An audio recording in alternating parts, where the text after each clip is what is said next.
Chers tous, chères toutes, deuxième interview depuis la reprise. Vous avez eu la chance d'avoir la semaine dernière Peter Dean, une icône de la magie pour enfants. J'espère que cette interview vous a plu. Au moment du moins où je tourne celle qui se trouve aujourd'hui, nous ne sommes que 2 jours après le tournage de celle de Peter Dean. Je n'ai donc aucune idée de si elle vous a plu, mais j'en ai absolument aucun doute. Aujourd'hui, c'est un petit peu différent. Parce que Peter Dean, je le connaissais pas. Aujourd'hui, la personne qui est là, c'est un copain. Et il se trouve que c'est un copain qui a su prendre des chemins qui sont, à mon sens, extrêmement intéressants parce que c'est dans de la nouveauté. Mais on n'aura plus l'occasion d'en parler avec lui. Je suis avec Gabriel Verlaine. Comment ça va, mon Gabriel? Salut, bah, très très bien, je suis ravi d'être là avec toi. Bah écoute, moi aussi, ça me fait vraiment plaisir parce que pour la reprise de cette chaîne aussi, c'est agréable pour moi d'avoir des gens dont j'admire le travail, évidemment, parce que je n'invite que ces gens-là, mais surtout des gens que je connais parce que je suis très à l'aise avec toi. Et puis ton travail est premier degré et sincèrement, je trouve très intéressant. Cependant, nous sommes dans une étape où il n'y a pas forcément tout le monde qui te connaît au moment où on regarde cette vidéo-là. Donc la première des choses que je demande systématiquement, c'est à la manière dont tu le souhaites, présente-toi pour qu'on puisse essayer de faire le tour de qui est Gabriel Verlaine en quelques mots. En quelques mots. Alors effectivement, je suis aujourd'hui mentaliste professionnel, mais ça fait seulement 3 ans maintenant que j'en vis. Donc j'ai une formation d'ingénieur et après j'ai eu une carrière pendant 20-25 ans de ce que j'appelle direction de centre de profit. Donc en gros, je gérais des structures, que ce soit des petites boîtes ou des filiales de grosses boîtes. Hmm. Et donc voilà, donc j'ai eu largement de temps pendant toutes ces années-là de découvrir plein de choses sur le management, sur le leadership et en particulier sur l'immensité des problèmes qu'on rencontre qui sont bien plus d'ordre humain que technique. Et donc voilà, dans ce cadre-là, j'ai pu ben, mettre en parallèle quelque part ma passion qui était la magie puis le mentalisme et mon métier. Et donc jusqu'à décider à un moment donné de me dire, bon, bah, allez, je vais faire plus que ce métier de mentaliste avec une offre principalement pour les entreprises, donc corporate, avec du spectacle bien sûr, mais aussi la partie conférence pour faire ce lien entre, voilà, en quoi cette capacité à créer des illusions peut être utile pour le monde de l'entreprise.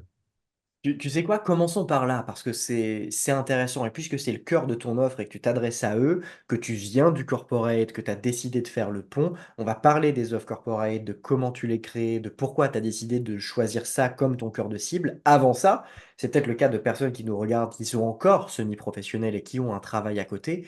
Il y a une certaine angoisse à passer le pas et à se dire je quitte mon travail et je vais dans le monde professionnel de la magie, du mentalisme, de l'événementiel, de l'illusion. Comment est-ce que ça s'est passé chez toi? À quel moment est-ce que tu t'es dit là c'est le bon moment, je vais passer du côté obscur de la force? Alors ça a mis un petit peu de temps effectivement, sachant que voilà, c'était vraiment une passion dévorante, hein. Depuis très longtemps, depuis très jeune, je faisais de la magie. J'ai eu la chance d'avoir un super professeur qui est François Normag, qui m'a appris beaucoup vraiment quand j'avais 11-12 ans, 12-13 ans, ouais, Hmm. c'est dans ces années-là. Il m'a fait comprendre que l'intérêt vraiment de la magie, qui était vraiment dans les yeux du spectateur, dans l'émerveillement et qui n'était pas dans le truc en lui-même. Donc ça, je pense que c'était un beau message, hein. Il disait toujours, il n'y a pas de petits tours, il n'y a que des petits magiciens. Donc, ça m'est resté effectivement. Et donc ensuite, dans les années 2000, je me suis mis au mentalisme, mais vraiment tête baissée, parce que c'était vraiment cette émotion nouvelle qui m'intéressait, hein. J'avais faut ça, une vingtaine d'années, peut-être un peu moins, et, euh, et j'avais l'impression de tout connaître en magie, Hmm. de connaître tous les secrets. Et là, j'ai vu Darren Brown à la télé, comme beaucoup, et la grosse claque, me dire, mais Je qu'est-ce ne qui se connais passe? rien en fait. Il se passe vraiment quelque chose de différent en fait. Et donc c'est là voilà où j'ai choisi d'orienter ma magie vers le mentalisme pour faire en sorte qu'il se passe vraiment quelque chose, un vrai mystère. Et donc ça, on aura l'occasion d'en parler après, peut-être un petit peu. C'est Oui. ma vision magie mentalisme et les différences que je vois entre les deux. En tout cas, donc là voilà, c'était de se dire ben voilà, m'orienter dans cette voie-là pour construire des illusions qui soient les plus pures possibles pour vraiment s'intéresser à l'émotion des spectateurs. Et là, pendant donc 20 ans, mais en hobby, hein, en parallèle de mon métier, j'ai développé mes propres façons de faire. Et bon, je me suis éclaté là-dedans, mais effectivement, quand on a un bon métier, c'est toujours c'est difficile de franchir le pas et de se dire on va le quitter. Et là, il y a eu ben, voilà, plusieurs événements qui ont coïncidé, hein. Déjà, c'est que alors, j'ai changé plein de fois de boulot, hein. Donc, j'aurais eu plein d'opportunités de me dire je franchis le pas. Moi, là, il se trouve qu'il y a eu le Covid et donc une expérience. J'avais pourtant un boulot très sympa dans un institut de recherche pour la mobilité durable. Je m'occupais de véhicules autonomes électriques et des trucs comme ça. C'était très intéressant. Mais là, le Covid a fait que ça s'est arrêté au bout de 2 ans et demi.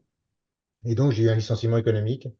Et donc là, et en plus, j'étais mûr au niveau mentalisme. J'avais vraiment déjà publié beaucoup de choses. Je commençais à avoir un nom. Euh, je me suis dit, ben voilà, c'est vraiment. Et puis là, voilà, 45 ans arrivant, entre 45 et 50, c'est aussi les âges où on met un peu tout en cause. Et donc, je me suis dit, bah, c'est vraiment le moment, c'est l'occasion. Et donc, j'ai pris la décision de vraiment de me lancer et de ne pas chercher du tout un autre travail classique. Et donc, de construire une offre pour les entreprises, puisque bah, je venais de là, donc je les connais par cœur. Et donc, je me suis dit, il y a vraiment quelque chose à faire pour utiliser le mentalisme en entreprise et de façon très honnête et éthique, hein. Ça, on pourra en parler aussi. Bien sûr, de l'éthique du business des conférences. C'est ça, exactement, où ça, c'est vraiment très important pour moi. Et voilà, trouver vraiment quelle était la racine de ma compétence en tant que mentaliste. Hmm. Et donc, il n'est pas de détecter le mouvement des yeux pour deviner des choses, hein. Il y a peu de mentalistes qui font ça en vrai. Donc, quelle est vraiment ma compétence en tant que mentaliste et en quoi ça peut être utile pour le monde de l'entreprise. Hmm. Et donc voilà, là, j'ai franchi le pas parce que j'avais l'âge aussi, j'étais rassuré au niveau mentaliste, j'étais rassuré au niveau financier aussi, c'est-à-dire que ça y est, j'ai vraiment acheté ma maison où je suis actuellement. Je crois que j'ai signé l'emprunt 15 jours avant de quitter ma boîte. C'est la bonne stratégie. Ouais, bon, ça, faudra pas leur dire, hein. J'espère qu'ils ne regardent pas ta chaîne.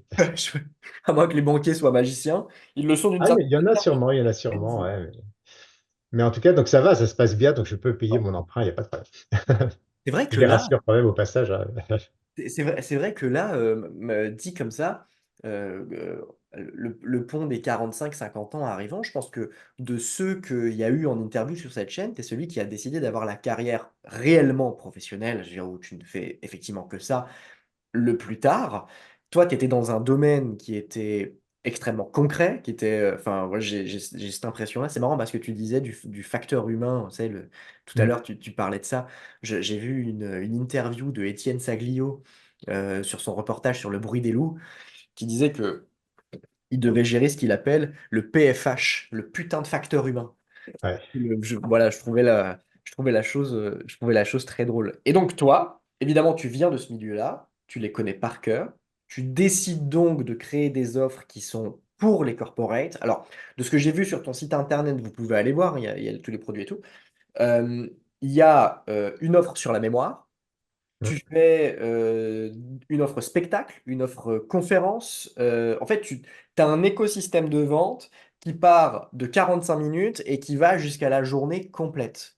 Ouais, tout à fait. Comment est-ce que Bon, évidemment, l'écosystème de vente, il est en crescendo, je veux dire, il est évidemment en montée sur tous les plans. Comment est-ce que ce truc-là, tu as décidé de le marketer au tout début? Est-ce que tu as décidé de t'adresser aux entreprises dans lesquelles tu as travaillé pour commencer à les vendre? Ou comment est-ce que tu as réussi à pénétrer ce marché-là à ce moment-là? Alors, ça s'est pas fait tout de suite, hein. Ça a mis une bonne année avant que vraiment j'arrive à être aligné avec mon offre. Hmm, Que, comme on l'a dit, effectivement, c'est pas automatique. Je veux dire, en quoi l'illusion peut être utile dans la vraie vie, quoi. bien sûr. Et en plus, l'image du mentalisme est très particulière. Quand on s'adresse à quelqu'un, pourquoi il va prendre un mentaliste? Ben, il va s'imaginer qu'en fait, c'est parce qu'il est capable de détecter des micro-mouvements, parce qu'il est capable d'influencer les gens. En réalité, le gros de notre compétence, c'est pas là, hein. Il est dans la capacité à créer l'illusion de lire dans les pensées, à créer l'illusion d'influencer. Hmm. Et donc j'ai mis un peu de temps vraiment à avoir cette offre vraiment alignée et pouvoir communiquer dessus. Et donc ça s'est pas fait instantanément. En revanche, ce que j'ai décidé très vite, c'est de m'adresser essentiellement aux entreprises parce qu'il fallait quand même que je développe l'activité assez rapidement. Et c'était une bonne façon. Ben, voilà, j'ai un bon réseau, donc pour développer, ça aide quand même beaucoup. Et au début, c'est énormément par le bouche à oreille que ça fonctionne, hein, faut pas rêver. Et ensuite, ça paye bien, hein, voilà, faut le dire, c'est des contrats qui sont assez intéressants rapidement. Mm. Et donc, j'ai mis un peu de côté tout ce qui était la partie plus artistique et théâtrale. Mais bon, on pourra en parler un peu, ça m'a rattrapé assez vite. Parce en gros, j'avais identifié trois choses à faire. Donc déjà, la création en tant que mentaliste. Donc ça, continuer à publier, à donner des conférences pour les mentalistes et les magiciens hein, dans le monde entier maintenant, hein, puisque j'ai donné des conférences en Angleterre pour Michael Murray à Mainz. Là, j'ai des projets aux États-Unis aussi. Donc ça se développe bien. La partie purement artistique, je la mettais un peu de côté en se disant, bah, le théâtre, pourquoi pas, mais ça prend du temps, c'est pas ce qui est le plus rapide Parce que à toi, développer. t'as fait du théâtre? Moi, j'ai fait du théâtre le plus jeune, ouais, effectivement. Ouais. J'ai fait pas mal de théâtre, ce qui est quand même très intéressant quand on est artiste, mentaliste ou magicien. Je pense que c'est des bases qui sont essentielles, puisqu'on est avant tout des comédiens. Hein. Ouais. Et puis la partie corporate, voilà, que j'ai développée en premier en parallèle de tout ça. Mais donc, ouais, on pourra en reparler, mais la partie théâtrale m'a rattrapé un peu. J'ai été contacté par un réalisateur de cinéma que j'ai rencontré un peu par hasard et qui m'a lancé sur un projet. Donc là, j'ai des résidences et je développe un projet vraiment plus théâtral avec du mentalisme. Donc c'est chouette, mais il Bah, faut faire tout ça en parallèle. on va parler de tout ça. Ceux qui suivent cette chaîne YouTube et qui l'ont suivi savent à quel point j'aime le théâtre et que je viens de là-bas. Et donc, c'est des conversations qui sont passionnantes. Et puisqu'on en est là à parler des conférences dans les entreprises, rentrons dans un premier sujet qui fait débat. J'étais avec Taha Mansour il y a une semaine. J'ai déjeuné avec Taha, qui est, je le lâche comme ça à l'interview de la semaine prochaine.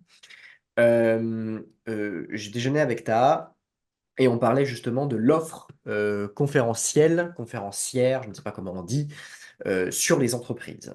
C'est un format qui se développe énormément.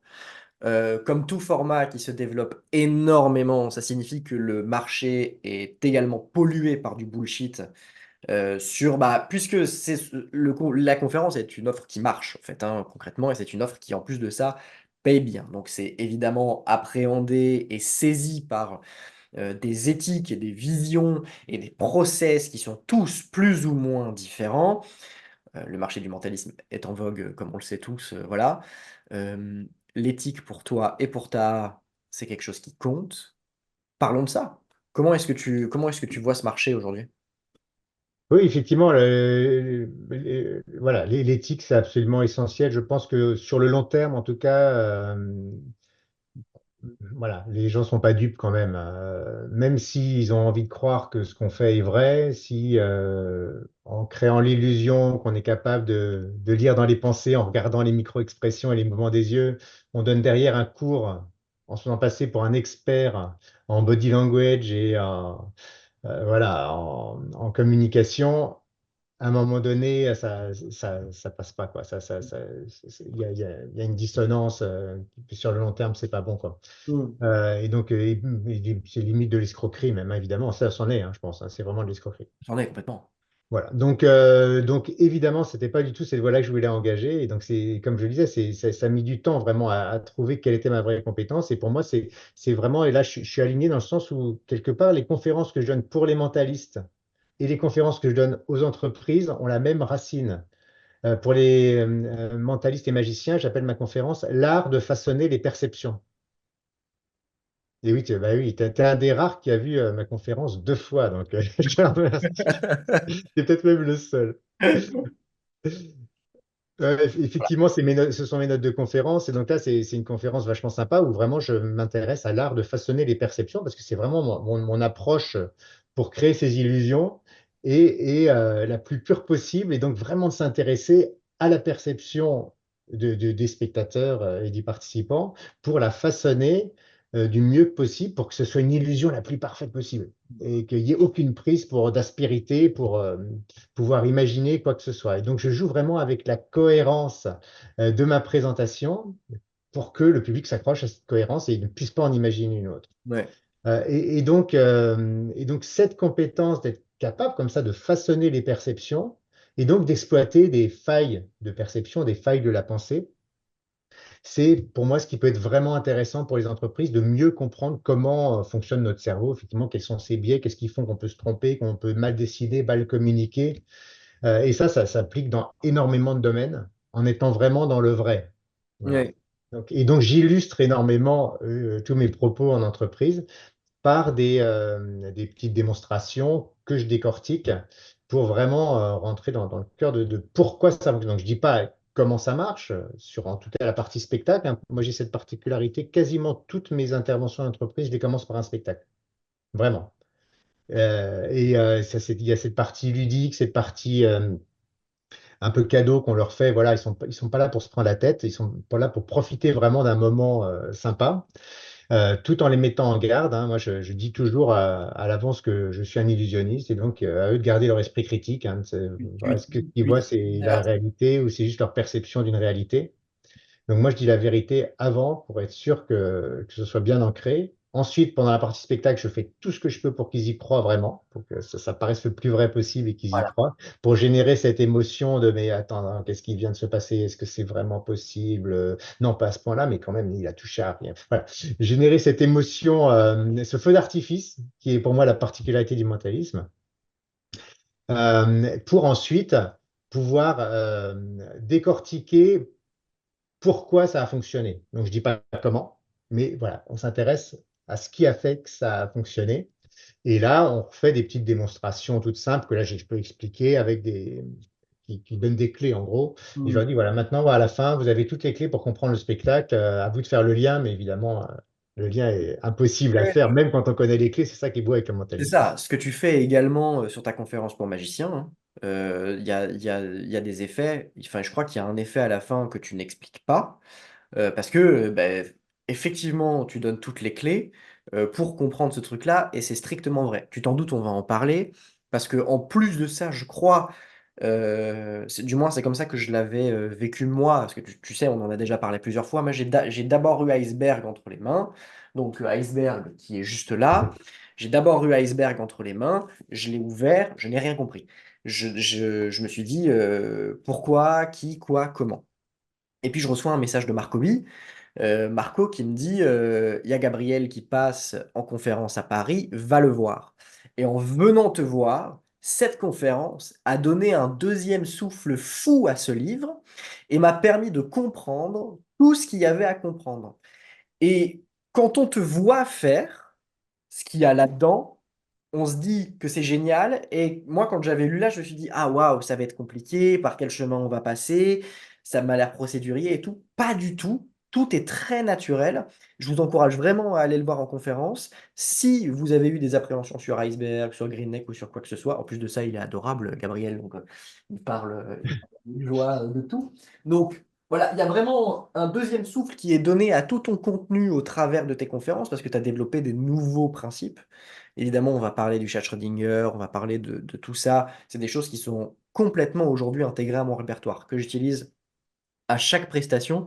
Pour de vrai, hein, j'utilise vraiment des choses tout le temps, tout le temps, tout le temps, tout le temps. Il y a même ton free will qui est sur ma petite bibliothèque là-bas qui attend sagement. Donc, voilà, je ferme cette parenthèse très courte sur Iceberg et sur les conférences de spectacle pour magiciens. Ouais. Mais je vous encourage vraiment, vraiment, vraiment à aller voir Gabriel en conférence. Si vous ne l'avez pas fait, vous allez, tout va s'éclairer si le livre ne l'a pas déjà fait. Voilà. Ouais, c'est gentil, mais effectivement, j'ai conscience que à lire, c'est ardu parce que c'est difficile de se rendre compte de ce que ça peut donner.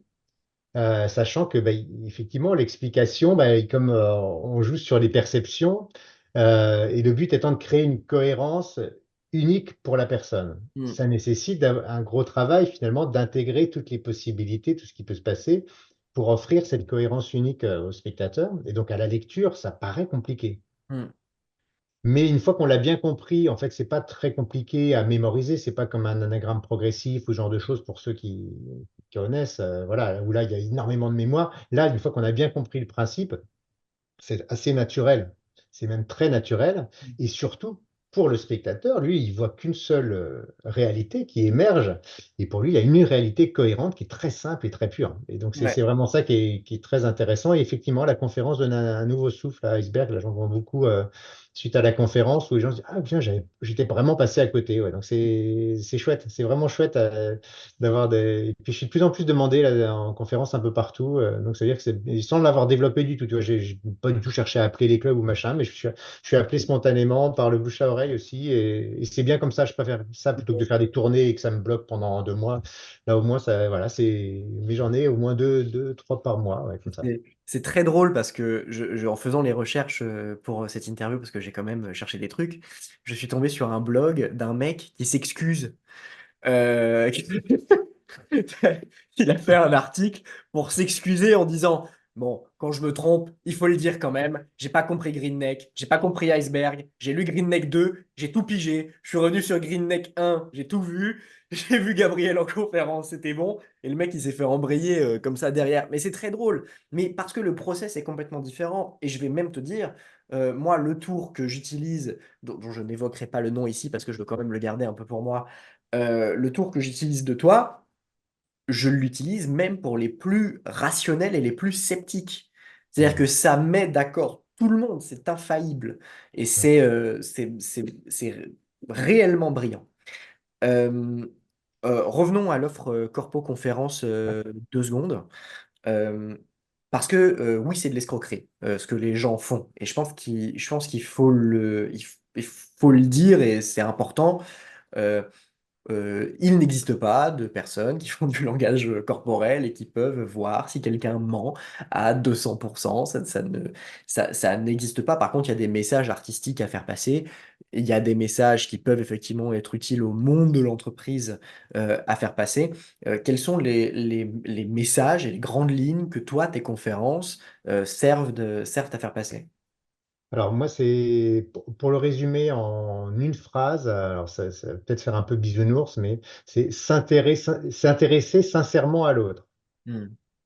Et pour moi, tout est là, en fait. Et le mentaliste, et lui, il réussit son spectacle simplement s'il s'intéresse sincèrement à son public et si il a une intention qui est positive, qui va être de faire passer un moment incroyable à son public, à un moment dont ils vont se rappeler toute leur vie. Donc voilà, moi, c'est mon intention profonde quand j'interviens, que je sois sur scène pour un spectacle ou pour la conférence, que ce soit un moment unique, exceptionnel, dont ils se rappellent toute leur vie. Hmm. L'intention, elle est positive. L'intention, c'est pas uniquement de les tromper. C'est pas de. Si c'est que ça, on va être en opposition avec eux. Et ça, tu vois, ça fait un bon parallèle. Par exemple, là, je démarre un cycle de conférences, formations pour des commerciaux qui travaillent avec des acheteurs. Et effectivement, au départ, ils s'attendent à avoir un mentaliste qui va leur expliquer comment vendre n'importe quoi à n'importe qui. Et en fait, moi, toute ma partie, elle est sur comment créer une relation impactante et durable.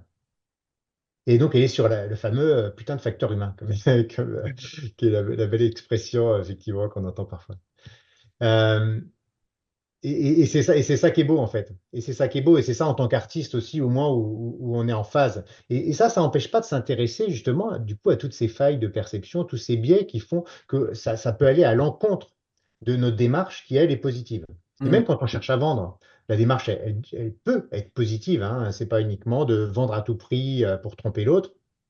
Ça peut être en s'intéresser sincèrement à lui pour voir de quoi il a besoin. Est-ce que ça colle ou pas en connaissant bien son produit, voilà. Et Hmm. donc moi, je développe tout ça avec des petites expériences de mentalisme aussi au milieu qui font bien prendre conscience de tout ça, comment on peut avoir une intention, une attitude qui est vraiment en phase, qui est sincère, mais ce qui n'empêche pas d'avoir aussi de structurer son message pour qu'il soit bien perçu, mettre toutes les chances de son côté, et c'est pas être malhonnête que de bien structurer son message pour se faire comprendre et mettre toutes les chances de son côté pour vendre, évidemment. Non, évidemment. Et puis je pense que le mentalisme en lui-même et les effets et l'émotion que c'est capable de procurer est un argument de vente qui est tout à fait viable en plus du message global.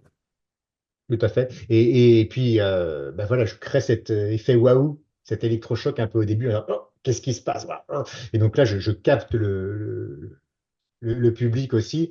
Et voilà, ils ouvrent leur chakra et là, ça permet vraiment d'ancrer les messages forts après, qui sont des messages qui sont vraiment adaptés aux besoins de l'entreprise. Donc, ils peuvent être sur la communication, sur effectivement la prise de décision, sur tous ces sujets-là qui sont l'adaptabilité, l'agilité. Là, là j'ai un sujet en ce moment.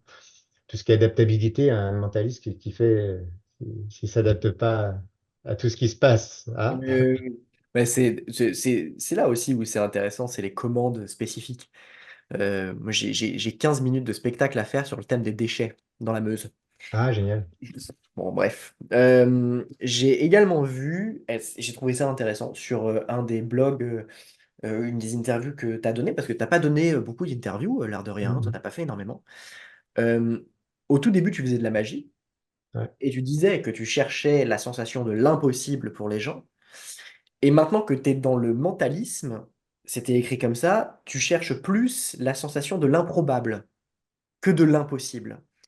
Alors, pourquoi est-ce que ce shift-là s'est fait? Est-ce que tu as l'impression qu'avec le mentalisme, on ne peut pas donner l'illusion de l'impossible? Est-ce que tu as l'impression que c'est plus de l'ordre de l'improbable? Et puis, on va évidemment parler de notre amour commun pour Darren Brown juste derrière. Ouais, alors ça s'est fait progressivement. Hein. J'avais engagé cette démarche avant de découvrir vraiment le mentalisme.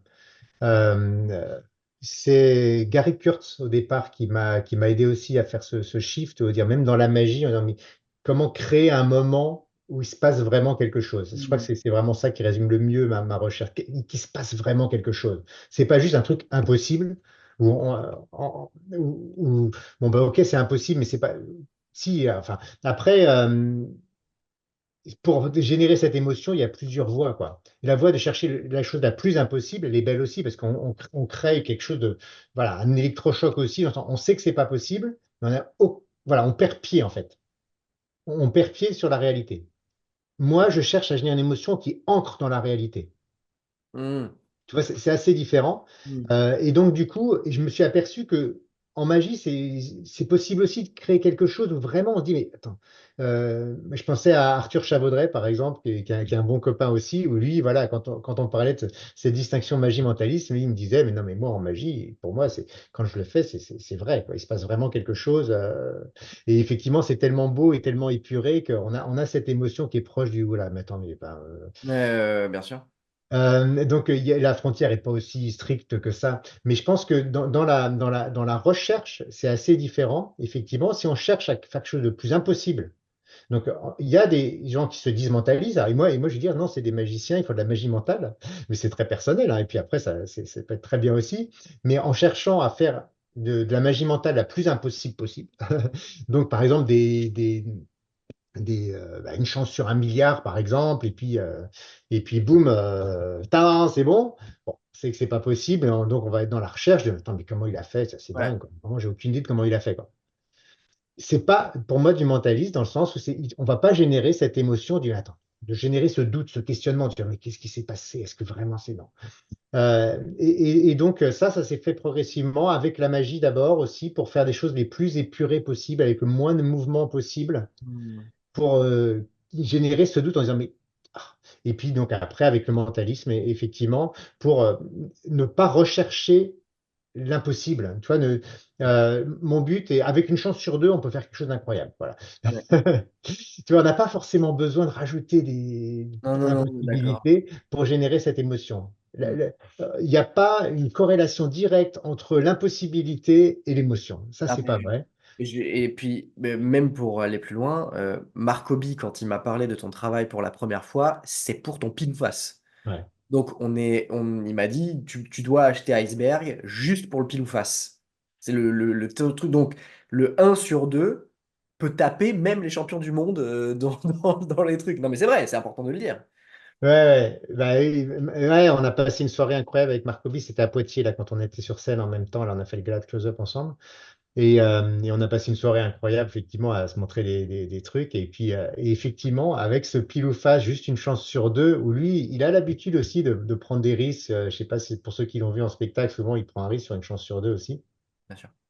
Et on peut le le sublimer, quoi, une chance sur deux. Effectivement, si c'est juste, vas-y, j'ai une carte, choisir rouge ou noir, noir, ben, hop, c'est noir.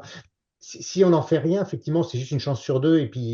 Mais on peut, par la présentation, en faire quelque chose d'incroyable.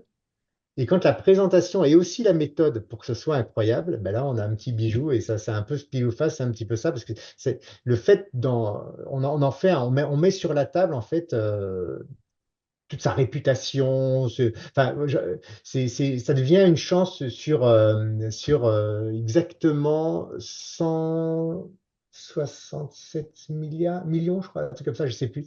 Je l'ai plus en tête. 132 millions, je sais plus. En tout cas, effectivement, c'est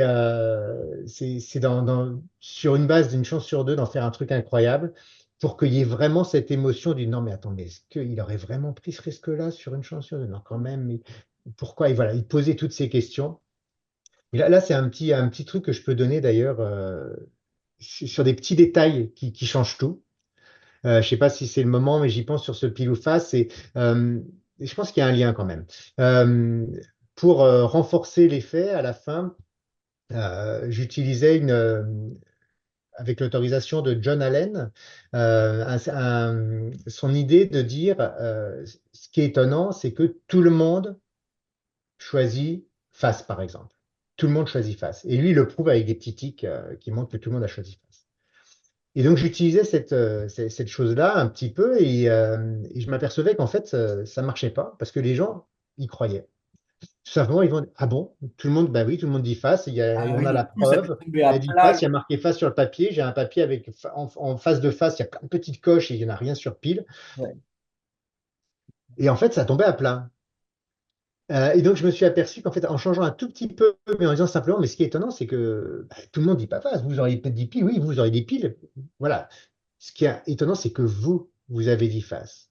Alors, pourquoi vous avez dit face? Et simplement en changeant ça, et en posant la question, mais pourquoi vous, justement, maintenant, vous avez dit face, ça changeait tout. Hmm, Et du coup, ça augmentait les questions plutôt que ça les fermait. En disant tout le monde dit face, ça ferme. En hmm. fait, il y a, ah bon, tout le monde dit face et bon, les gens sont prêts à le croire. Ouais. Et là, on a envie de dire, mais non, attends, il y a un truc quand même. Ouais. C'est une illusion. Et ça, c'est aussi un autre sujet. De plus en plus, je m'aperçois que euh, finalement, de finir en rappelant que c'est une illusion, ça renforce l'émotion. Ouais. De faire croire que c'est vrai, donc, par exemple, le free will. Je faisais le free will à Étienne Klein, qui est, je ne sais pas si tu le connais, on le connaît pas mal, il fait beaucoup de vidéos, de radio, de télé. Là, c'est un vulgarisateur justement en mécanique quantique. Donc, la quantique, Ah, ça m'intéresse pas mal, c'est un c'est sujet un très grand intéressant. monsieur, hein. C'est un très grand. Ouais, c'est un grand vulgarisateur qui a énormément d'idées, qui s'exprime très bien. Je me suis dit, pour lui, le mieux, c'est le free will. Donc, je l'amène sur cette routine où il y a un certain nombre de choix et où tout est écrit à l'avance et c'est vraiment écrit. Et je joue le jeu en disant vraiment, vous êtes la personne la plus libre du monde, vous faites ce que vous voulez, quoi. Vraiment, vous prenez ce que vous voulez, vous me donnez ce que vous voulez, vous changez d'avis si vous voulez changer d'avis, vous ne changez pas. C'est vraiment la liberté totale. Mais dedans, j'instille une présentation de genre influence. Donc, il fait ses choix, tout est écrit sur le papier qu'il avait dans la poche depuis le début. Et il me dit, ouais, mais c'est parce que là, tu as parlé de la valeur des 2 euros et finalement, c'est le seul qui a vraiment de la valeur. C'est pour ça que j'ai pris les deux. Il était à fond dans Ouais. l'illusion de l'influence. Hmm. Et j'aurais pu, bien sûr, lui dire, ben voilà, je suis un expert en influence et je vous ai influencé verbalement, incroyable, quoi. Mais ça ferme, finalement. Et donc, moi, je pense qu'on peut tout à fait créer l'illusion vraiment de cette forme d'influence pour générer ce doute et générer cette émotion, mais après, dire, mais non. Et là, c'est ce que j'ai fait avec Étienne. J'ai dit, non, ça, c'est l'illusion que j'ai créée. Je dis, ah bon, il ne comprenait pas. Et après, il dit, oui, mais alors donc, c'est parce que vous avez parlé de la carte bleue à ce moment-là, machin. Je dis, non, non, vous êtes toujours dans l'illusion, là. Vous cherchez au mauvais endroit, en fait. Et pour un chercheur, c'est un peu embêtant de chercher au mauvais endroit, mais voilà, je me suis amusé comme ça. Et donc, j'ai été jusqu'à dire non, vos choix étaient vraiment libres. L'illusion, la vérité est ailleurs. Et là, je l'ai laissé devant un mystère encore plus grand. Ouais, ouais, alors, pour ceux qui connaissent pas le free will, euh, je crois sincèrement que c'est le meilleur free will sur le marché. Vous le trouverez et dans le booklet double tour et dans Iceberg. Je crois qu'il est dans Iceberg, non? Il n'est pas dans Non, Iceberg? Il non, est, il est que dans un double tour. il est que dans un double tour. Donc voilà. Ouais. Allez le chercher là-dedans. Il n'y a pas que le free will dans à double tour, mais en tout cas, il se trouve dedans. Donc vous saurez exactement à quoi on fait référence en allant prendre ce truc-là. Il y a aussi le pile ou face, par contre, qui est dans Asberg, qui est dans un double tour. Ah voilà, Mais, c'est ça. Ok, je savais ouais, qu'il y en avait un qui était dans les deux. Ok, ouais, très bien. ouais. Et Qui est en bonus dedans. Mais donc finalement, c'est un effet qui est très pur, très direct, où il y a aucune explication possible. Et donc, de laisser la personne croire que je l'ai influencé, je trouve que l'illusion est finalement, au final, moins forte que de dire que non, ça c'était une illusion. Un peu comme, je crois que c'est Mir et Miroska qui finissaient leur numéro de transmission de pensée en disant, bah si voilà, s'il n'y a pas de truc, c'est incroyable. S'il y en a un, c'est encore plus fort. hmm, Merci. Où il laissait planer ce doute sur le fait que, ben non, mais effectivement, et là, alors c'est pas Mir et Miroska que j'ai vu quand j'étais jeune, j'ai vu, je sais plus si c'était Gilles et Blaise peut-être, qui utilisait cette même ligne à la fin, et je l'ai vécu vraiment en tant que gamin à savoir que c'était de la magie, c'était un spectacle de magie, un gala de magie, et puis tout au long du numéro à me dire quand même, mais quand même, mais enfin, ils disent quasiment rien, enfin, commencer à douter, à dire mais qu'est-ce qui se passe? Et à la fin, cette line qui, ah ouais, et ça m'a fait un effet vraiment buzz de dire, ah mais non, mais ok, bon, bah c'est rien, c'est génial, quoi. Et donc, moi, voilà, je pense qu'on peut vraiment dire la vérité et se sentir mieux et générer l'émotion qu'on souhaite générer et laisser un mystère encore plus grand. je pense que c'est un sujet immense hein, dans le mentalisme, hein, les avertissements. Ouais. C'est un sujet qui est immense à plusieurs égards. Euh, Ceux qui auront lu Orion de Fédon Bilek savent qu'il y a tout un passage, tout un chapitre qui traite des avertissements. C'est chacun son point de vue. Je suis plutôt du côté de Fédon, de ce truc-là. Maintenant, je trouve qu'il y a des super moyens d'employer les avertissements.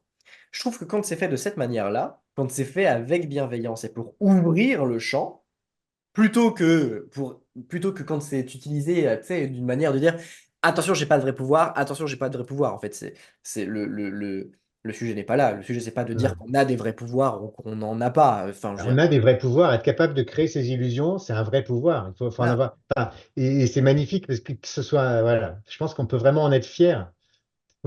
Fédon, c'est un copain, on se connaît bien, mais je suis pas du tout d'accord avec lui sur ce passage-là d'Orion. Moi, vraiment, je pense que on se doit de dire la vérité sur la réalité de ce qu'on fait.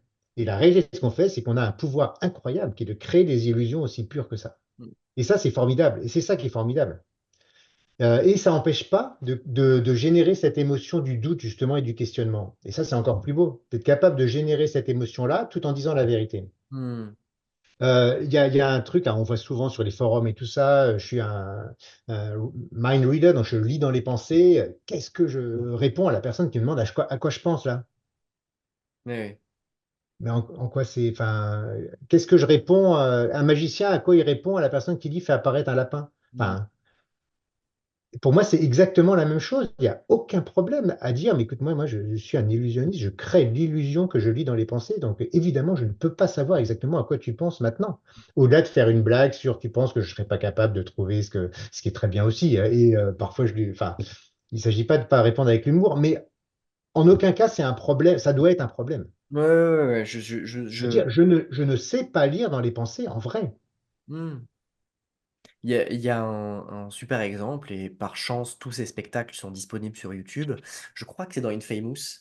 Donc, on parle de Darren Brown. Tu sais, il y a tout un passage où il a des gradins sur scène et où il fait venir des défunts et où il fait vraiment le mouvement d'accompagner quelqu'un qui n'existe pas. Tu vois, c'est dans Infamous, hein, je crois. Peut-être dans Infamous, c'est possible. Ouais, je me souviens plus exactement. Darren Brown a cette capacité à faire lâcher prise à tout et n'importe quoi, c'est complètement dingue. Mais dans ce passage-là, ce qui est génial, c'est que à plusieurs reprises, il arrête son acte en plein milieu et il dit attention, c'est pas vrai ce qui est en train de se passer. Et il y retourne. Et il y retourne, et il y arrive, et on y recroit. Et il le fait aussi dans un show qui est peut-être plus facile à voir parce qu'il est sur Netflix, je crois que c'est Miracle. Il est plus Miracle. sur Netflix, À Miracle, il n'y est plus? il y est plus, mais il y a des moyens D'accord. de le trouver. Vous Mais prenez un. c'est possible. Et dans Miracle, c'est sur la guérison. Voilà. Et là, c'est pareil. Il nous fait croire vraiment que, enfin, quand on y est, il y a une ambiance, il y a tout. Mais à chaque fois, il rappelle que c'est une illusion et il nous fait retomber dedans. Et, euh, et bon, après, effectivement, les gens, ils croient bien ce qu'ils veulent au final. Et je suis sûr qu'il y a des gens qui sont déjà dedans, qui y croient, et qui ont non, il dit que c'est pas vrai, mais voilà. Mais après, chacun pense bien ce qu'il veut. Je suis entièrement d'accord. On n'impose pas aux gens de penser ce qu'ils veulent penser. Et parfois, ça, c'est des arguments qu'on m'a dit. On m'a dit, non, moi, je ne fais pas de disclaimer. Je ne dis pas clairement qu'il y a des trucs, que c'est une illusion, parce que les gens pensent bien ce qu'ils veulent. Mais Hmm. évidemment, les gens pensent ce qu'ils veulent. Ta responsabilité, c'est pas de leur imposer à ne pas penser. Ta responsabilité, c'est de leur dire la vérité sur ce que tu fais. Ouais. C'est tout. Je pense que c'est attenant à la fiction qui est racontée par les mentalistes. J'entends par là qui, jusqu'à maintenant, et certainement que des mouvements comme la magie nouvelle va s'en emparer sur certains angles, je ne sais pas encore, ça n'a pas été fait. Peut-être que Yann Frisch, on verra le 30 quand on va voir personne, mais peut-être que Yann Frisch l'a abordé d'une autre manière. Mais ce Moi, que j'ai déjà vu personne, hein, je vais le revoir. voilà. J'ai adoré, hein. Franchement, allez-y. Personne de Yann Frisch, comme je le disais, pour moi, c'est un des meilleurs spectacles de mentalisme. Bah, Alors que c'en est pas, hein, c'en est pas, tu vois, mais lui, il joue complètement sur pour casser cette frontière de ce qui est vrai, ce qui n'est pas. On est dans tout le spectacle, dans le doute permanent de ce qui est vrai, ce qui n'est pas. ouais. Et ça, on est en plein dans l'émotion, pour moi, qui est celle que j'aime du mentalisme. Voilà. Donc, Mais tu vois, la fiction qui est racontée par les mentalistes aujourd'hui et par beaucoup, à savoir, comme l'appelle Phaedon, la pose de la pompe à essence, comme ça, en fait, du mentaliste qui a une emprise, ou du moins qui a des pouvoirs, qui a, dans tous les cas, l'ascendant, d'une certaine manière ou d'une autre, sur son spectateur, c'est aussi ce qui pousse aujourd'hui le débat des avertissements, de dire j'ai ça, mais c'est pas tout à fait vrai. Est-ce que tu crois que c'est le cas? Est-ce que tu crois qu'en changeant cette fiction, ce débat des avertissements pourrait disparaître? Est-ce que tu penses qu'il y a d'autres manières d'amener le mentalisme que ce truc-là? sur cette posture, c'est ça que tu veux dire? Hmm. Pour moi, on est des artistes. Enfin, ça dépend. Il y a une grande différence quand on est en entreprise, en conférence, où on explique des choses, ou quand on est en spectacle, hein. Quand on est au théâtre, effectivement, c'est clairement du spectacle. Les gens payent leur billet pour venir voir un spectacle. Et nous, on est là pour créer une atmosphère particulière, les emmener quelque part. La question est quand même très différente, hein. Ouais. Euh, la question est très différente. Voilà. Donc, maintenant, quand on est à expliquer des choses en entreprise, en conférence, ou quand on est même dans un cercle d'amis, ou quand on est en informel, et c'est là où Fedon, il le fait beaucoup en informel aussi apparemment, où là, les gens, ils sont pas là pour un spectacle, ils sont juste à discuter et les amener où ils veulent pas forcément aller, c'est là où je suis pas d'accord avec lui. Mais bon, ça, c'est pas...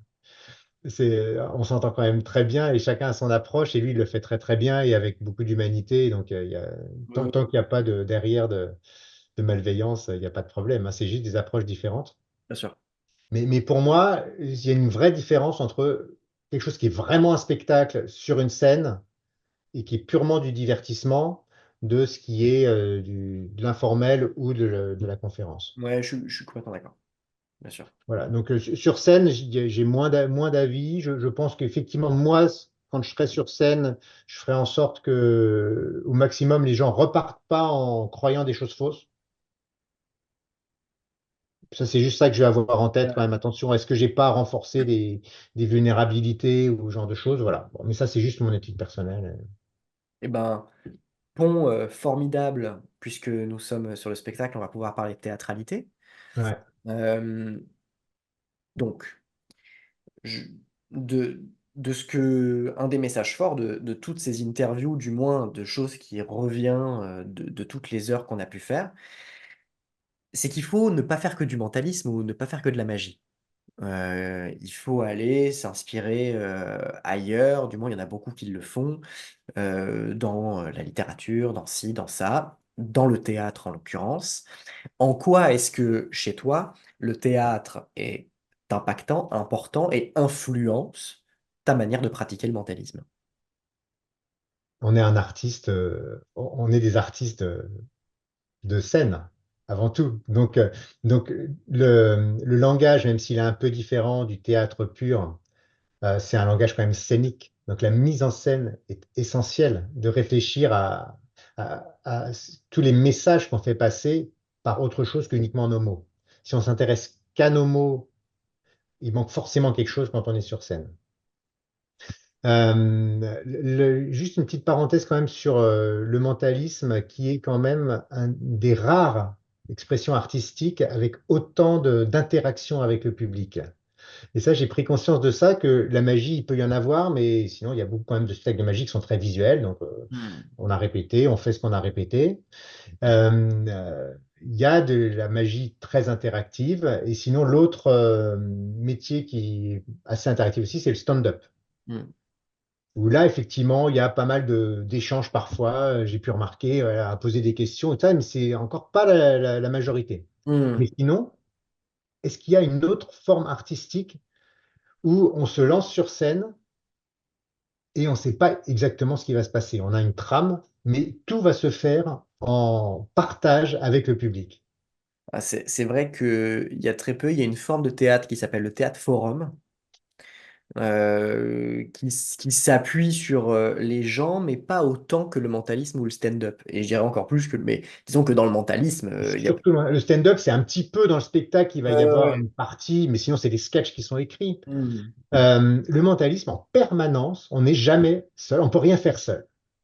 Et ça, je trouve ça magnifique. On se lance sur scène, on ne sait pas ce qui va se passer vraiment. On a une trame, et bien au-delà de l'improvisation en jazz, hein, parce qu'en jazz, on parle du jazz aussi, effectivement, où il y a de l'impro. Là, il y a quand même un cadre très précis. Les gens, ils se connaissent entre eux souvent, et les musiciens, voilà, ils restent dans ce cadre et ils improvisent dans ce cadre-là. Ils peuvent un peu rebondir avec ce que font les autres, bien sûr. Il y a des petites ressemblances, mais c'est pas avec le public directement. Là, on est en permanence en danger, en fonction de ce qui va se passer, et on est sur ce fil permanent. Et ça, c'est une forme quand même très à part, et je pense on peut en être fier et le valoriser. Et je trouve ça magnifique. Ah, d'accord. Ouais, ouais, carrément. Et donc voilà, donc ça c'est vraiment la particularité du mentalisme, mais après ça reste du théâtre, effectivement, il faut avoir réfléchi à l'aspect voilà, théâtral de ce qu'on produit, forcément, forcément. Et puis bah, après, si on veut vraiment faire croire dans la partie purement effet que c'est vrai, eh ben, il faut le jouer. Et ça c'est du jeu, puisque souvent il y a un truc. Si on le joue bien, Facile. c'est mieux. Facile. Voilà, ça marche mieux. Et là, on peut générer vraiment des émotions. Moi, il y a une routine que j'aime beaucoup, que je fais vraiment quasiment à chaque fois, c'est héritage. Hmm. Et vraiment, je peux me laisser embarquer en fonction du public, en fonction de comment ça réagit. Tout ça, c'est jamais pareil, mais embarquer dans l'histoire pour amener les gens à vivre une émotion vraiment théâtrale, dans l'ordre du conte. Et Hmm. ça, je trouve ça fabuleux aussi que ce soit vraiment un tout finalement, et que l'expérience finale qui est la révélation de la carte à la fin, voilà, ça soit le choc final, mais qu'on joue avec ces émotions-là tout le long, avec des surprises du mais est-ce qu'on doit vraiment la regarder, en faire tomber l'attention. La routine est écrite comme une petite pièce de théâtre, vraiment.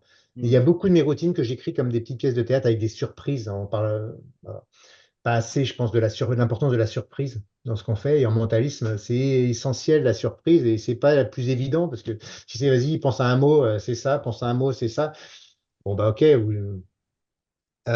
ça manque parfois de Ouais. surprise. C'est pas évident vraiment, ça doit être, je pense, quand on écrit ses routines, on doit avoir vraiment en tête, on les rend meilleures si on réfléchit à chaque fois comment ajouter de la surprise dans ses routines, c'est essentiel.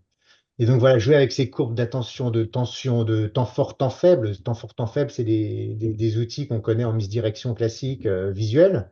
En mentalisme, c'est passionnant. Passionnant de travailler ces routines sur les temps forts et les temps faibles.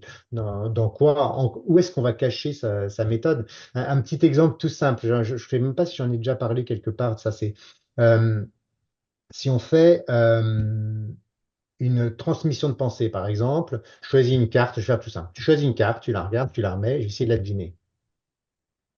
Et au bout d'un moment, je te dis, OK, c'est le roi de cœur. Où se situe le temps fort, où se situe le temps faible? Est-ce que le moment où je dis ta carte, c'est le roi de cœur? C'est ça le temps fort? Parce que ça pourrait être ça, c'est là que se passe la magie, quelque part, hein. Hmm. Pour moi, le temps fort, il va être dans la, la partie de lecture de pensée, si c'est ça qu'on veut créer comme illusion.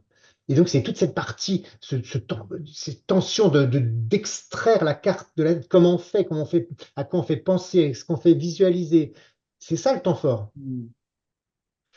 Et quelquefois, et ça y est, une fois qu'on a trouvé la carte, ça y est, je pense que je l'ai, c'est un temps faible. Et c'est ça qui est étonnant en mentalisme, on peut avoir l'effet magique de révéler la carte, c'est pas forcément le tada!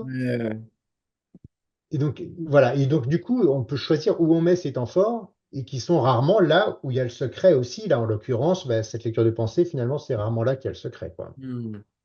Comme, comme Tommy Wonder le disait très justement, laisse le tour te donner les zones de lumière, laisse les zones de lumière te donner les zones d'ombre, et dans les zones d'ombre, place la méthode. Ouais, c'est ça. Mais disons que c'est difficile, hein, parce que en fait tout ça, c'est de la nuance, c'est de la Ouais. subtilité, c'est de la sensibilité artistique. La sensibilité artistique, ça s'achète pas. C'est vraiment le fruit de patience dans un premier temps, Mm, de pratique dans un deuxième temps, et d'investissement émotionnel. Parce que je pense que ça remplace. On peut très bien aller voir des pièces de théâtre et c'est super pour la créativité, pour la stimulation psychologique et toutes ces choses-là, mais la pratique théâtrale et la compréhension de l'algorithme scénique, de comment on circule dans un espace, comment on gère des spectateurs, pourquoi est-ce qu'on donne un dos, comment on projette la voix, même juste techniquement. Comment mm, est-ce que on se comporte corporellement? Pourquoi est-ce qu'on fait pas de demi-gestes? Pourquoi est-ce qu'on fait des trucs complets? Pourquoi est-ce que c'est des vrais déplacements? Comment est-ce qu'on s'adresse à quelqu'un? Comment est-ce qu'on le fait clairement? Tout ça, c'est des techniques qui sont très concrètes, mm, qui au final s'apprennent réellement dans des cours de théâtre et qui peuvent être mm. petits fous. Il y a beaucoup de gens dans notre milieu, dans le mentalisme et la magie, qui n'ont jamais suivi de cours de théâtre et qui sont très bons et pour qui ça marche très bien. Et voilà, je pense que c'est toujours un plus et que ça Mm. apporte toujours quelque chose en plus. C'est un Et la bagage. mise en scène aussi, hein, avoir un metteur en scène, un œil extérieur, même si c'est pas un vrai metteur en scène, c'est aussi très important pour avoir une vision de, voilà, un œil extérieur, c'est essentiel, c'est clair. Ouais, je suis complètement d'accord. Ça me semble être un débat qui est vraiment important. Euh, il nous reste pas beaucoup de temps. Je propose de parler du chat de Schrödinger. Ah, le principe de Schrödinger. Ouais, ça c'est vraiment un peu un fondement maintenant de toutes mes méthodes qui s'est développé au fil du temps, hein. J'ai mis beaucoup de temps à le théoriser, il a mis beaucoup de temps à émerger. Mais maintenant, effectivement, dans toutes les routines que je crée, il y a quelque part, au moins en filigrane, le fameux chat de Schrödinger qui pointe son nez. Alors, contextualisons-le. C'est donc une théorie que tu as évoquée pour la première fois pour des groupes restreints, mais que tu as développée pour le grand public dans Iceberg. C'est la C'est première ça. fois qu'on voyait ce principe-là. Est-ce que pour les gens qui ne connaissent pas, tu peux nous parler de l'expérience du chat Schrödinger, Ouais. l'originel, hein, pour qu'on puisse comprendre vraiment. Je pense que c'est intéressant pour comprendre le principe. Et ensuite, comment est-ce que toi, tu es arrivé? À quel moment tu t'es dit, oh putain, mais je tiens un truc là? Ok, alors, ouais, ça s'est pas passé comme ça, hein. Mais si, je tiens un truc dans le sens où, ça y est, j'ai réussi à mettre un nom dessus. Ça oui, ça a été. Mais oui, tiens, Schrödinger, le principe de Schrödinger, est une belle illustration de ce que j'ai développé petit à petit. Et ça m'a aidé quoi, beaucoup. Donc, le fameux chat de Schrödinger. Donc, c'est une expérience de pensée de Erwin Schrödinger qui essaye d'imaginer à notre échelle la superposition des états, donc de ce qui se passe à l'infiniment petit. Dans l'infiniment petit, les particules, c'est la fête, elles font ce qu'elles veulent. Et le temps n'existe pas dans l'infiniment petit. J'ai découvert que le temps émerge à une certaine échelle. C'est difficile à imaginer, hein, mais passé, futur, tout ça, c'est la même chose. Et ces particules, elles peuvent être à des endroits différents en même temps et dans des états différents en même temps. Vraiment, c'est pas juste de la pensée, c'est la réalité de ce qui se passe dans cet infiniment petit. Et donc, le fameux Schrödinger, au départ, il avait imaginé cette expérience pour montrer que c'était pas possible, hein. C'était plutôt pour la contredire, en disant, ben voilà, si on imagine un chat qui est dans une boîte et un système qui va le tuer en fonction de l'état d'une particule, ben, ce chat, il va être à la fois vivant et mort si la particule est à la fois dans ces deux états. Et donc, c'est pas possible. Et donc, l'idée de l'expérience, c'est d'imaginer que ce chat, effectivement, il est à la fois vivant et mort. Et par contre, quand on ouvre la boîte, on va le découvrir simplement un chat vivant ou un chat mort. Mais avant, il était vraiment les deux à la fois. Il Mm. n'était pas l'un ou l'autre, et c'est juste qu'on le découvre à ce moment-là. Et vraiment, si ça vous intéresse, il y a plein de vidéos qui vulgarisent ça et qui expliquent quelles expériences ont permis de s'assurer qu'il y avait vraiment superposition.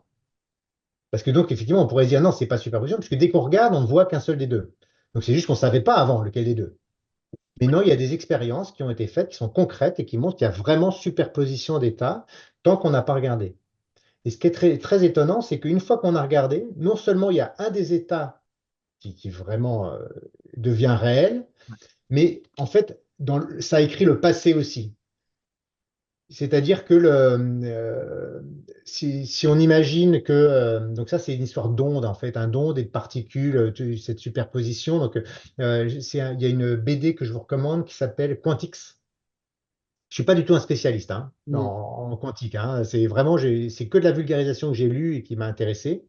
Et donc, dans cette BD de vulgarisation, ils imaginent qu'il y a un arbre, il y a de la neige, et il y a une petite fille qui passe à droite et à gauche de l'arbre tant qu'elle est sous format d'onde, donc elle est superposée quelque part. Mais au moment où on regarde, elle va être soit à droite, soit à gauche. D'accord? Mais au moment où on regarde, elle sera vraiment soit à droite, soit à gauche, et il y aura des traces dans la neige du côté où elle est passée. Mm. C'est-à-dire que le passé va s'écrire au moment où on regarde. Et c'est possible puisque à cette échelle-là, le temps n'existe pas. Mm.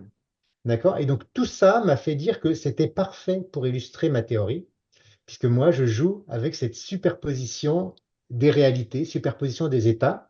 Donc c'est pas de la double réalité comme on le voit souvent, où je fais vivre des choses différentes à différentes personnes. Là, tout le monde vit la même chose, mais tout le monde vit plusieurs réalités superposées sans s'en apercevoir. Mm.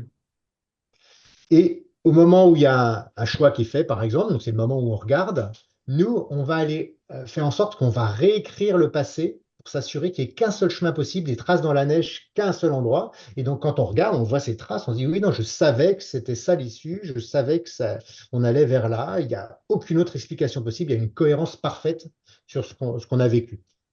Et c'est ce qui rend ces expériences vraiment troublantes. Et donc, ça peut s'utiliser en tant que tel, simplement comme seule méthode pour créer des effets. Donc, j'ai plusieurs routines qui fonctionnent que comme ça. Et ça, c'est l'exemple que tu donnais dans mes conférences. Je m'amuse effectivement, après avoir expliqué en profondeur le principe de Schrödinger, je dis, bon, maintenant, je vais faire une routine qui n'utilise que le principe de Schrödinger comme méthode.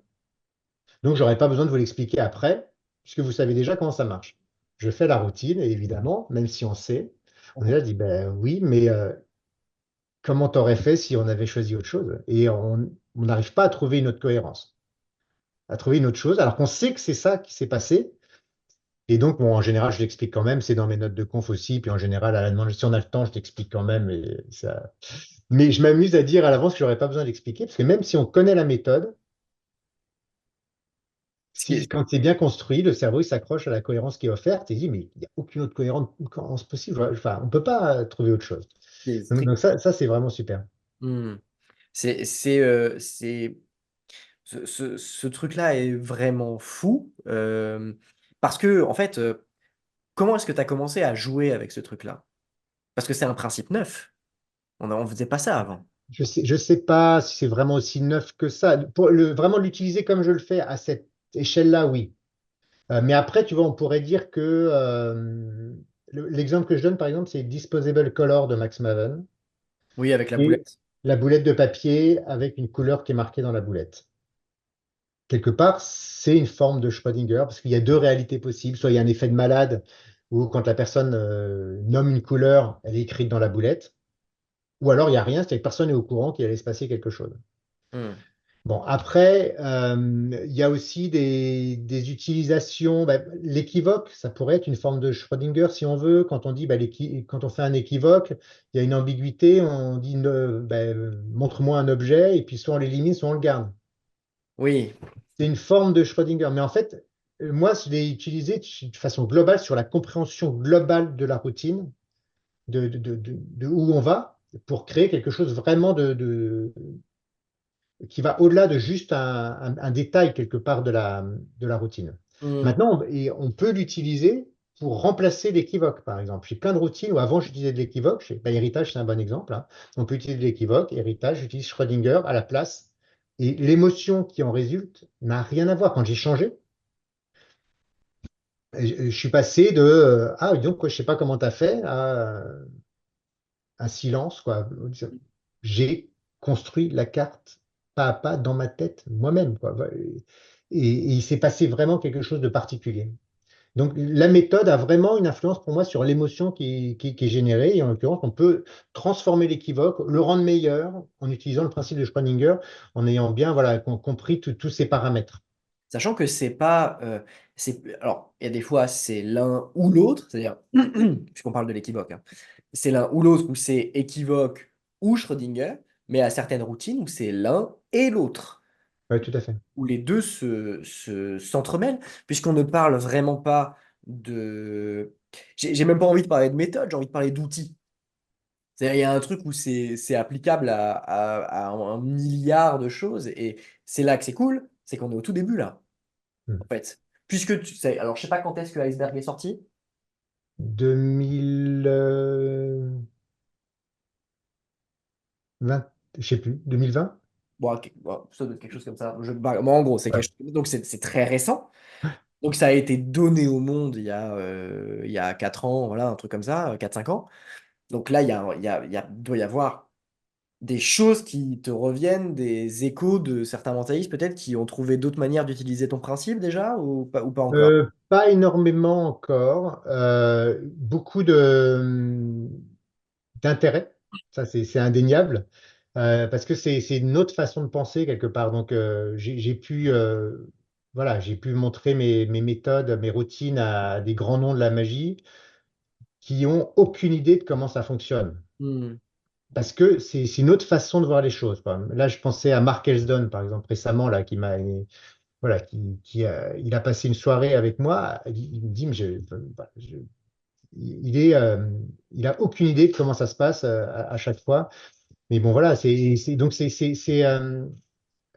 Michael Murray aussi récemment là m'a dit que et voilà, il trouvait que c'est vraiment une façon de penser qui était très originale. Et donc, je pense avec des gens comme ça, j'ai des projets avec Michael Murray peut-être pour aller justement plus loin là-dessus. C'est juste des projets pour l'instant, mais je pense qu'avec des génies comme ça, comme Michael Murray, il y a moyen d'étendre ça et d'aller dans des directions qu'on ne soupçonne pas encore, effectivement. Et alors, juste pour le plaisir, parce que je sais où tu es dans ta maison et je sais ce qu'il se trouve en ce moment à ta droite. Qu'est-ce que Darren Brown a pensé de tes livres? Ouais, c'est sympa. Ouais, effectivement, à ma droite, c'est là pour m'inspirer. J'ai un courrier de Darren Brown qui m'a gentiment écrit après avoir lu. Bah, c'était après Green Neck. Là. Ouais, je peux peut-être même le montrer rapido si vous voulez. Voilà, tac. Le courrier de Darren Brown que j'ai encadré. Qui dit qu'il a beaucoup aimé, effectivement, qu'il a même trouvé sa routine préférée, truc comme ça. Quand j'ai reçu ça, effectivement, vous pouvez imaginer que. Génial. Ouais, j'en revenais pas, j'en revenais pas. Mais tu m'étonnes. Bah écoute, je propose, je termine ces interviews généralement en posant quelques questions qui demandent des réponses un peu plus courtes, mais c'est juste, tu vois, pour embrayer. Et puis on pourra doucement mettre un terme parce qu'on est à 1h05, donc c'est pas si mal, tu vois, ça passe vite. Ouais. Euh, Écoute, la première chose que je vais te demander, c'est, mettons que demain, il y a un débutant en mentalisme qui viennent te voir en te disant, OK, j'aimerais débuter, je ne sais pas par où aller. On ne va pas lui conseiller de DVD ou de téléchargement parce que nous sommes des personnes assidues. Quel est le... Non pas que les gens qui regardent des DVD et des téléchargements ne soient pas assidus, comprenons, mais qu'est-ce que tu conseillerais comme livre ou vers quoi tu le dirigerais? C'est une très bonne question. J'ai pas vraiment la réponse en réalité, parce que ça demande énormément de temps et énormément de travail, évidemment. Et les vidéos, les downloads et tout ça, enfin, sont pas à exclure, hein. On apprend aussi Non, beaucoup de non, bien choses sûr. avec, ça fait vraiment un tout. Moi, je pense que au-delà de la lecture et des downloads, je pense que de rencontrer des gens, c'est l'essentiel. Euh, Trouver un professeur qui est vraiment, qui soit capable de transmettre les bases, les fondements, ça peut faire gagner un temps fou. Moi, je pense qu'on peut, bah, si on veut gagner du temps, c'est le conseil principal, c'est de trouver un maître qui puisse vraiment transmettre et faire gagner un temps fou pour diriger justement sur les bonnes choses au bon moment.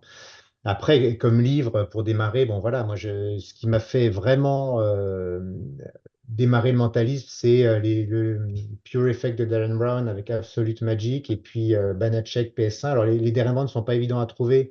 Non. Banachek, il est beaucoup plus simple à trouver, hein. Il est en français. Ils sont ni tout à fait évidents à trouver, ni tout à fait gratuits, ni l'un Ouais. ni l'autre, donc ils sont assez chers et assez rares, encore plus en anglais qu'en français. Si jamais vous les trouvez, les éditions ont été rééditées, mais ces éditions ont 20 ans, elles sont publiées par CC Éditions, en français Magie Absolue ou Absolute Magic en anglais si c'est en anglais, et on a le deuxième qui est encore plus dur à trouver que celui-là, qui s'appelle Pure Effect, qui Pure est... Effect, c'est le premier. C'est le premier. Absolute Magic, c'est le deuxième. Voilà, mais Pure Effect est plus difficile à trouver que Magie Absolue. Ouais, ouais, tout à fait. Alors, mais après, enfin, moi, c'est ce qui m'a fait plonger dans le mentalisme. Maintenant, je sais pas si vraiment Pure Effect, c'est le meilleur livre à conseiller pour un débutant. Euh, Moi, c'est ce qui m'a transformé dans ma vision, c'est une ouverture des possibles, en fait. Tout est Hmm. possible, en fait. On peut créer des illusions différemment. Ouais. Et donc, ça m'a inspiré. Il n'y a rien dans ces livres que je fais, moi, concrètement, comme routine, hein. Mais ça m'a inspiré énormément sur l'ouverture des possibles qu'on peut jouer avec, tenter sa chance, si ça marche pas, paf, paf, paf, de créer comme ça, de jouer justement sur la perception. Hmm. Et alors qu'avant, j'étais quand même sur de la magie qui est quand même très déterministe, beaucoup plus déterministe, où ben, on fait une levée double et ça marche Ouais, pas. carrément, bien sûr. Et tu évoquais Banachek, Et donc Banachek aussi, il est énormément là-dedans, dans cette ouverture des possibles, de subtilité pour créer une illusion. Donc c'est très inspirant. voilà. Ça c'est très facilement trouvable, hein, par contre. Ouais, ceux-là sont très faciles à trouver. Les subtilités psychologiques des Banachek, donc il y a 3 tomes, et ils sont tous très faciles à trouver. Mais Euh, pour démarrer, après, je pensais vraiment prendre conscience que le truc en lui-même, c'est pas le plus important. hmm. Faut pas chercher des trucs. Faut pas chercher la dernière wallet qui va vous permettre de ceci. Dès qu'on a un système de pic avec lequel on est, donc pic, c'est pour trouver une information, avec laquelle on est confortable. La recherche va être plutôt de comment, à partir de cet outil-là, Hmm. on peut transmettre une émotion, comment on veut voilà. Pour moi, le vrai secret, il est dans la recherche de l'expérience qu'on va offrir. C'est peut-être la grande différence entre la magie et le mentalisme, c'est que sur la magie, on présente quelque chose, et sur le mentalisme, on se présente soi. On est juste avec soi-même sur le plateau, et puis tout vient de nous, ou tout vient des gens, en fonction de Mm. comment on voit la chose. Donc, il y a ces choses-là. En magie, on peut être simplement représentatif. En mentalisme, le mentalisme purement représentatif n'existe pas, à dire vrai. Non, et tout vient plutôt que de soi ou du public, je dirais que ça vient de la relation qu'on crée, du lien qu'on crée entre le public et nous. Et Mm. la magie émerge de ce moment. Voilà. Et donc, comme j'aime bien dire, ben voilà, la vraie magie existe. Et un exemple que je donne, c'est ben, quand on rencontre quelqu'un, parfois, on va prendre un café ou un truc comme ça, et on passe un moment incroyable avec lui. On n'a pas fait de magie, hein, mais il y a des moments comme ça qui sont magiques, des rencontres, et il y a des moments dont on se souvient toute notre vie. Donc la vraie magie existe, et voilà, et souvent c'est ce que je souhaite, c'est faire de notre vie une succession d'instants magiques comme ça, quoi. Voilà. Cette série d'interviews doit continuer. On a dans les semaines prochaines qui viennent, comme ça vous pourrez savoir un petit peu, on a Taha Mansour, on a Fedon Bilek, on a Laurent Piron, on va avoir Yves Doumergue, donc on a plusieurs choses, mais je suis sans cesse en recherche de ponts, de connexions. Est-ce que toi, il y a quelqu'un dans ton entourage professionnel qui serait intéressant d'avoir sur ce format d'interview, à qui tu pourrais me recommander pour pouvoir perpétrer ce format? Ah ben, si t'as pas eu Yann Frisch ou Arthur Chavaudret, je pense que ça peut être très intéressant, Alors, encore une fois, Yann, je pense que c'est la 10e fois qu'on me parle de toi sur ces interviews. hein. Yann, viens, tu es le seul qui vient, on veut tous que tu sois là. Et Arthur, évidemment, Arthur qui est un copain, c'est clair. Voilà. qui sont brillants tous les deux. Et ben écoute, si tu as un dernier mot à dire ou quelque chose que tu veux rajouter, c'est le moment. Si ce n'est pas le cas, ben, je vais mettre un terme à cette interview en faisant les cérémoniales habituelles. Non, c'était un plaisir d'échanger avec toi comme ça, un peu comme on le fait en dehors des d'un interview cadré comme ça. J'espère que ça, voilà, qu'on a abordé des sujets qui ont pu être intéressants pour chacun. Ça l'est, ça l'est. Il y a pas de doute à avoir. Euh, Génial. en Ben, ce qui... merci beaucoup Bah, écoute, de m'avoir merci. invité. En ce qui concerne les gens qui ont vu cette interview et qui ont simplement vu le nom de Gabriel Verlaine sur le titre de l'interview et qui sont arrivés ici sans savoir qui je suis, bah, moi je m'appelle Quentin Métainier, je suis magicien et mentaliste professionnel, voilà, je suis comédien. Je fais toutes ces choses-là. Ces interviews sont complètement non lucratives, elles ne font que essayer de mettre une petite pierre à l'édifice du partage de la magie. Donc, j'essaie de vous emmener des gens qui sont intéressants. Donc, si ça t'a plu, si tu as passé un bon moment, n'hésite pas à t'abonner, à commenter. Si tu as des questions que tu aimerais poser à Gabriel, n'hésite pas à le faire en commentaire. Gabriel pourra aller jeter un œil dans les commentaires sous la vidéo et répondre le cas échéant si vous avez des choses à demander ou des ajustements à faire. Par ailleurs, n'hésitez pas à le contacter parce qu'en fait, il répond simplement s'il a le temps et voilà, il est très sympa. Nous, on se dit du coup à la semaine prochaine pour une nouvelle interview avec Taha Mansour. Ça va être hyper chouette, deuxième meilleur mentaliste d'Europe et on va en parler. Il y a plein de choses. Je tourne l'interview demain au moment où nous sommes là aujourd'hui le 16 mai, juin, 16 mai? 16 mai, Oui, le 16 mai. c'est ça. Eh ben, écoute, Gabriel, merci beaucoup pour ton temps, merci pour ta patience et merci pour tout ce que tu partages avec nous. Euh, Longue vie pour tes projets aux États-Unis. Nous savons. On se dit à la semaine prochaine. Je te dis à très vite et on se voit très rapidement à Paris. Merci beaucoup, à bientôt. Ciao, ciao. Bye, salut.